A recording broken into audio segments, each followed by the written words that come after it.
everyone, and happy St. Patrick's Day from Dublin. I'm Brittany Miller.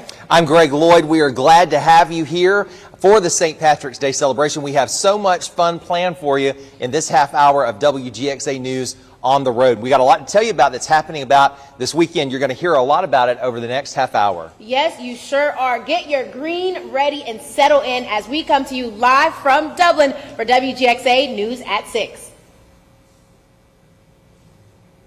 And hey, you may notice that we are indoors in Dublin. We're not outside, unfortunately, because the threat of rain forced our hand. But the weekend forecast is looking much better. Eric Garlick is joining us now. Eric, tell us all about that sunshine that we're going to see starting tomorrow. Yeah, a lot of stuff going on this weekend. Of course, St. Patrick's Day events here in Dublin, but we also have the Cherry Blossom Festival, and the bad news is Friday night plans probably not going to go on as planned, especially outside, but the weekend looking okay, just a little cold. Chance for a few isolated severe storms out across middle Georgia, and the highest chances are going to be off to the south and west out across portions of Florida, southeast Alabama, and far southwest Georgia underneath a level 2 on a scale of 1 to 5 for the amount of storms that we could see. This will go away as we go through the evening, and let's take a look at where those storms are right now. So we are going to see rain and thunderstorms moving through middle Georgia right now. Macon-Bibb County getting hit with some pretty good rain right now and some pretty strong winds, but again, below severe criteria, not looking at much in the way of lightning with these storms, but they are going to pack a little bit of wind with them, and eventually they'll move off to the south and east, moving into Dublin, Soperton, McRae, Eastman, and areas to the south and east. That'll be the trend as we go through the night. This is going to bring some colder air in, though. We're going to go from mid to upper 70s today down into the upper 30s and low 40s for our Saturday morning, and we are going to be so cherry blossom stuff going on tonight is canceled due to the rain coming through. So we will be not having those events. But again, as I mentioned, things looking good as we move into the weekend. Just a little cold. There's the cold weather returning. How about some upper 20s as we head toward Monday? Freeze watches will likely be issued again for Monday, but we do have it for Saturday night at this point. Coming up in a few minutes, we will talk about the storms moving through. We'll time it out for you, show it when it moves out, and then we'll talk about the cold weather and how long that sticks around. But a little hint, we got some much warmer weather coming our way. We'll do that in your full forecast in just a little bit. All right, thanks so much, Eric. We're not going to waste any time in learning more about all the fun and festivities happening here in Dublin. It's an honor to have you with us tonight. That's right. This is a very special guest, ladies and gentlemen. This is Tammy Waybrick, and she is the chair of next year's St. Patrick's Day Festival. Tell me now, how did you get the honor of being chair for next year? Well, we have steps that we go through. So 4 steps later, it's next year, and we'll start planning right when this is over. So okay, so Sunday. Just about. Wow. No, Sunday brunch. So it really does take a whole year to plan the festivities of the 30 days of celebration. That makes sense when you think about it. It does. It is a year-long process, but the committee gets together and we work it out. And all volunteers, we understand, too. It is 100% volunteer. So very committed people who really want to do it. That is awesome. About how many volunteers do you all have helping out with such a large festival? So the committee, we're probably about 20 to 25.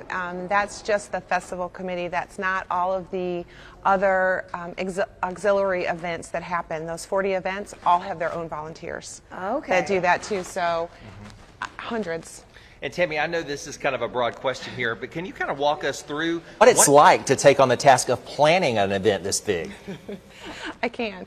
It is, it's a lot of fun, first of all. We have fun, and fortunately, next year will be the 59th, so we have lots of people before us that have done things that we've learned from, and they help us just go through the steps and have the plan for us. If we just follow it, we should be good. Yeah, let me ask you, how many items of articles of green clothing do you collect throughout the year so that you can be prepared for St. Patrick's Day? Because listen, I struggled this morning. So I will say that's funny that I'm the one that's getting that question, because I probably have the most green of anyone, and I try to go the whole month, every day with some green. I love that. So yes. Y'all at home probably can't see it, but Tammy has on green earrings right now, so she is dedicated. Yeah, they have that extra sparkle there too. We love that. Hey, when else are you going to do it? You're right. right. You're right. So now, how many years have you assisted with the festival, volunteered before becoming the chair? So it'll be 4 years.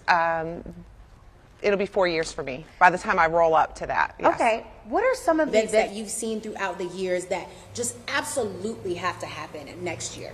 So the Music and Munchies, which we've talked about, is a very popular one, and if it didn't happen, I think it would be trouble. The parade is one of the big ones. Our joint civic luncheon that we had today is over 500 of our community coming together. So all in green, it's a sea of green.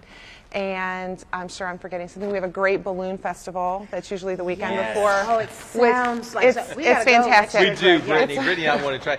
And Brittany asked about your green, and I want to ask you: did you get up in one of the balloons this year, or have you? I did actually. You did? I was very fortunate. It was very last minute. It wasn't planned, and it was amazing. Yes. It was amazing. I bet you see Dublin like Or never before. Exactly. It's trying to get your bearings where you are. There's my house. You know, Exactly. No, exactly. Yes. Miss Tammy, are you from Dublin? I am not from Dublin. You're not. How long have you been here? 5 years. Oh wow! So you're. I jumped right into the committee. Yes, You sure did. I did. What is it like to become a part of a community that holds the festival, so it cherishes a festival like this? It's amazing, and everyone here is so committed to it, and it's just a part of the community, and it's amazing. Now you heard it there from Miss Tammy Waverick, who's next year's co-chair for the festival. But we hit the streets in Dublin to find out what St. Patrick's Day means to this community. Take a listen. To me, it just means all these other communities coming together, celebrating. Dublin is unique. They do a huge parade, all these activities, and it's just opportunities for counties to come together to our town and just celebrate. It's a day where people get together and have fun, families come together and celebrate heritage. You know, growing up here in Dublin, it just means getting together with the community and having a good time. Spring's here, and we just enjoy all the festivities that we have around town, and getting to see each other kind of coming out of that winter slump and getting into spring. All right. Well, you know, it's not just St. Patrick's Day, Brittany. It's also Game Changer Friday. Oh, how can we forget? We can't forget about recognizing some of our great Middle Georgia athletes who are giving back to the community. Here's Carlos Stevens with this week's Game Changer. She's known as a poet and as Miss Northside to many of her peers. I'm talking about Northside senior wrestler Michaela Moody. Moody is also a 2020 survivor of ischemic stroke and recently hit the streets to help others survive the same illness by working with the American Heart Association as a youth ambassador. According to Moody, she attended the Greater Atlanta Heart Walk to bring awareness to strokes and cardiovascular disease, and also helping to raise more than $2 million. But what inspires her to give back? You could be inspiring the next president, next congressman, the next person who can invent a cure for cancer. Moody credits her mom and late grandmother for her leadership in the community, but they're not the only ones. Before you can be a great leader, you have to follow in leaders before you. You have to follow in the Malcolm X's. You have to follow in the Martin Luther Kings. Moody says it's not just their legacy she's trying to keep alive. It's also her late grandmother. Her mom and grandmother inspired her to come up with her own business that was launched on her grandmother's 70th birthday, called Honeybee's Luxury, a name that was birthed from grandmother's grandkids calling her Honey. Moody says she knows her grandmother would be proud. And she would tell me I'm a rock star. And she would tell me it was all because of God. And Moody's wrestling coach says she's indeed a rock star. Is just her focus and her work ethic, and it's contagious. It's contagious to me, you know. She inspires me. But Moody knows Coach isn't the only one watching. I always stay true to who I am, and other girls were coming up to me saying that I've been watching you all 4 years and you never strayed away from your truth. So I know I've made the impact to stay true to who you are, regardless of any outcome. And that's your game changer of the week. Congrats, Michaela. Central Georgia, I know you love to see these athletes make a difference, so keep the nominations coming. Reporting in Warner Robins, I'm Carlos Stevens, WGXA Sports. Great story this week, Carlos. The St. Patrick's Day celebration is not the only one going on in Middle Georgia. Today also opened the pinkest party on earth, the Cherry Blossom Festival, and we're going to preview it when we come back. But as we go to break, a St. Patrick's Day history lesson for you. The first St. Patrick's Day parade was held in America, and it was held in 1601 in what is now St. Augustine, Florida. And of course, enthusiasm for the parades have only grown with the years. We'll be back with some of today's top stories after this break.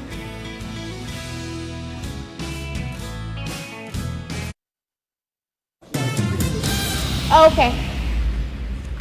Well, Middle Georgia, there's more big celebrations happening than just St. Patrick's Day in Dublin. The bleak weather couldn't stop the pinkest party on planet from kicking off this morning. Carolyn Creighton Park was the place to be as local leaders cut the ribbon on the 41st Cherry Blossom Festival to get it going. Man, I'll tell you, this is going to be an exciting 41st Cherry Blossom Festival. Over 300,000 visitors to the city in the next 10 days. Of course, it's going to be a wonderful opportunity for folks to come together and enjoy all the fun in downtown Macon. All right, so they had planned tonight to have a big festival ongoing at Carolyn Creighton Park, but because of the rain concerns, it got called off for the evening. But don't worry, the peakest party on the planet cannot be stopped, and it's going to be back in full swing come tomorrow, because as you're going to hear from Eric in just a little while, we're expecting a fantastic weekend of sunshiny weather, Brittany. Yes, we are counting down. Meanwhile, there will be events all weekend long, including tomorrow's being race day. You can see who's the fastest wiener dog of them all, who's mastered running in a trash can, that'll be an interesting one, and who's built the quickest bed. Those races all happening back to back to back, starting at noon. Then on Monday, you can enjoy a bit of fair fun and rides and games at Carolyn Creighton Park, and that's where you can find us. That's right, Brittany. We will be on the road again on Monday. We'll be coming to you live from Carolyn Creighton Park, and the pinkest party on the earth will be taking it in, and hope that you'll be there with us to enjoy it. That's right. We're swapping out our green for some pink. Yes, we are. It was a shopping extravaganza happening at Macon's Salvation Army. The charity organization is hosting a 2-day rummage sale where you can find some big deals on whatever you may be needing. Maybe a new outfit or a replacement for some old furniture. The best part, everything raised will go back into supporting all the good the Salvation Army does for the community. We started thinking about the fact that we don't have a family store in the community anymore, and it was really a good way for the Salvation Army to be able to connect with the community and let people know what we're doing here. And so we decided we should have a rummage sale. We had lots of donations coming in. The rummage sale continues tomorrow from 7 in the morning until 2 in the afternoon. All right, well, there are new developments tonight to a story that we brought you last week about the ongoing credit card controversy between the mayor of Gordon and a city council member over who charged $6,000 of unauthorized credit card charges. Today, Irena Plunkett is live from Gordon to tell us the latest from a special called meeting. Good evening, Irena. Good evening, Greg and Brittany. Greg and Brittany, the meeting lasted less than 25 minutes, but questions over who swiped the card and who authorized the card are still not over yet. In a special call meeting, Mayor April Smith and council members wasted no time in calling for a new set of eyes to look over a 60-page report written by City Attorney James Green that detailed charges of over $6,000 spent in unauthorized purchases. On it, Green says Councilmember Rodney Evans was unauthorized to take out 2 credit cards using the city's account number. But Green says he did anyways, one for himself and one for the mayor. After Green says Mayor April Smith spent around $4,400 on Gordon's Christmas celebration, the cards, according to Green, were later used for various other purchases, some of which were not signed off on, including a trip to Washington, D.C. and a Georgia convention. Partner of Fincher Denmark attorneys Winston Denmark was asked by the mayor to serve as an independent legal counsel to look over the case. This is what he says will happen moving forward. I don't know the players. I and I don't know what I'm going to uncover. So my goal is to speak to the principals, identify what the critical issues are. I have a team of lawyers. I have a forensic accountant on my staff, and we're going to look at the charter, the purchasing policy, the respective or the applicable ordinances, and we'll determine what the legal standards are that governs the use of purchasing cards in the city of Gordon.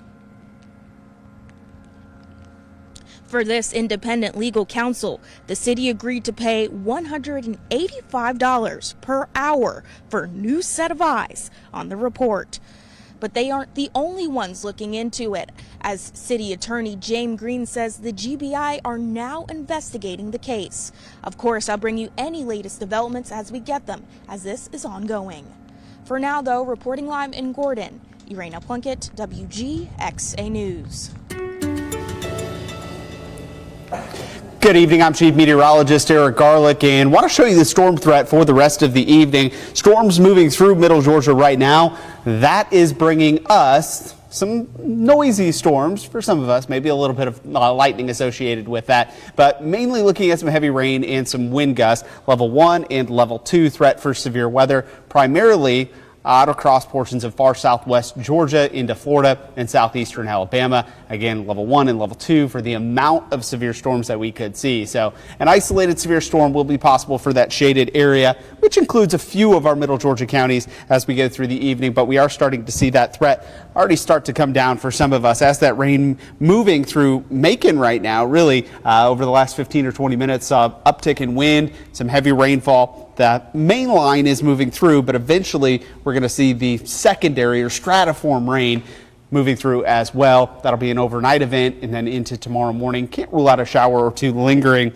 as we move into the morning hours, but tomorrow afternoon, just going to be cool with temperatures only in the mid 50s, well below average for this time of year. But here's a look at 10 o'clock tonight. You can see the mainly stratiform rain moving through at that point, which means not a ton of lightning or severe weather threat with that. So that'll be out ahead of those storms with that leading edge moving through middle Georgia for tonight, and then we'll take you to 10:30 tomorrow morning with just a few showers still lingering out across far southeastern portions of the state, but most of middle Georgia will be dealing with a mix of sun and clouds with those cool temperatures. Will be windy tomorrow as well, winds gusting 15, 20, maybe even 25 miles per hour. So going to be dealing with a wind chill factor tomorrow morning. Going to be a little on the cold side when you step out the door tomorrow morning. So let's take a look at this.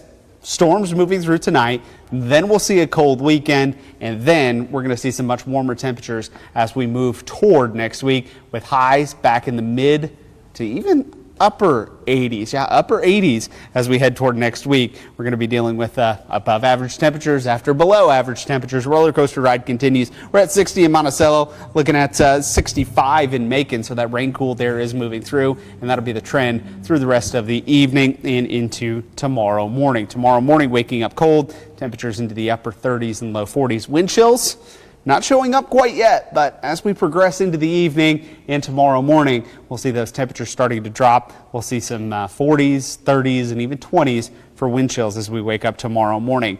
We're not done with the cold weather yet. Frost and freeze graphic showing possible frost and even a hard freeze as we head toward next week with those temperatures dipping down into the upper 20s on Monday morning. Going to be the coldest morning. But taking a look at our day planner for tomorrow, 40 degrees at 8, by noon 49, and by 4 o'clock looking at 57 degrees. Yeah, that'll be about it for those high temperatures tomorrow, looking at 50s. 10-day forecast showing those temperatures into the 50s, 52 on Sunday, and then as we move into Monday and Tuesday, we'll see those temperatures warming back up in the mid-70s and mid-80s by Thursday and Friday next week. So we are going to be doing some much warmer temperatures as we head toward next week. Taking a look at our Harrison Body Fishing Game Forecast, we'll see those temperatures into the 80s, but our Harrison Body Shop Fishing Game Forecast looking good. We'll see good conditions at midnight, and then once again as we head toward 12:20 tomorrow,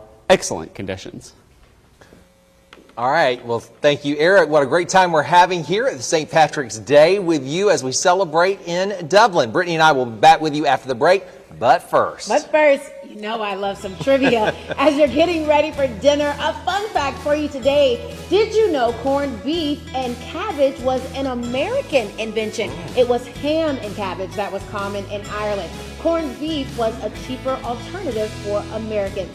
We wrap up our show live from Dublin right after this break.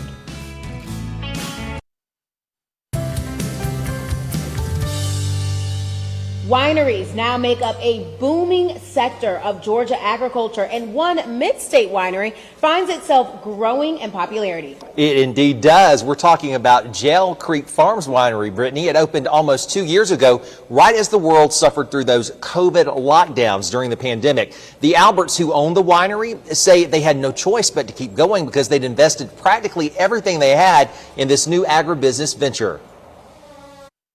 It was so scary because we had already started the process and we put everything into it.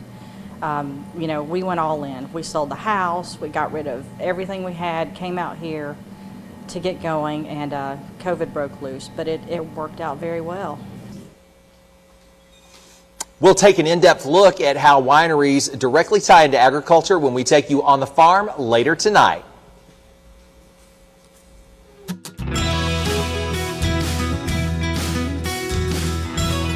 I'm here in Dublin, but if you're not here, no need to worry about missing any of the fun. There's still plenty of events to come over this weekend. Tonight, there's the St. Patrick's Ball and Bash at the Dublin Moose Lodge. That's from 8 until 11 tonight. Tickets cost $25. And Miss Tammy from earlier said that is where she is headed right now. The highlight of the weekend, though, comes tomorrow morning, then really kicks into gear as Super Saturday gets started. It's the St. Patrick's Day Parade. We'll be back here at 10:30, proudly helping Dublin continue the tradition. But if you're more of a sporty person, there's plenty of tournaments going on, pickleball, tennis, even cornhole. But if you're more of a creative type, there's an all-day arts and crafts festival at Bicentennial Plaza and on Market at Madison. Saturday's action wraps up with some food and music on Jackson Street. The tunes from the Swingin' Medallions get going at 6 o'clock. And Dublin isn't the only Georgia city celebrating big for St. Patrick's Day. Savannah, my hometown, continued its traditions with a parade throughout the city. And it's a tradition that's been going on strong for about 200 years. That is cool indeed. It is pretty cool. But you know what? I've had a great time here today in Dublin, and Yes, I think we have. it really takes the cake from Savannah, man. I'm telling you, and I've had a great time with you, Brittany Miller. And I with you, Greg Lloyd. Thank all of you for joining us for this special broadcast, everybody.